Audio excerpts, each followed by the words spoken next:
Before you begin, remove the service cover, wireless LAN module, solid-state drive or wireless WAN module, hard disk drive assembly,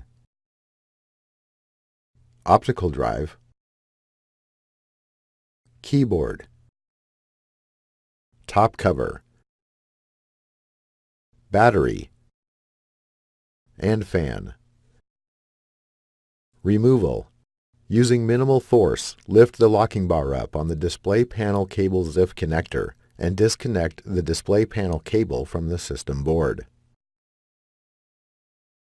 Using minimal force, lift the locking bar up on the optical drive ZIF connector and disconnect the optical drive connector cable from the system board.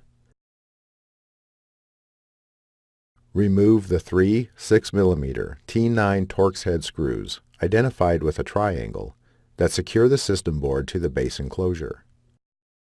Remove the USB bracket from the system board. Lift the right edge of the system board off of the alignment pins and slide the external connectors out from the cutouts in the base enclosure. Disconnect the power connector cable from its connector on the system board. Remove the system board.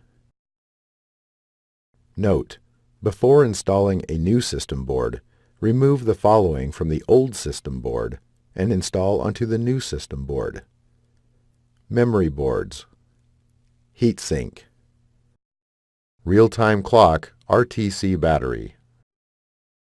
Reverse this procedure to install the system board.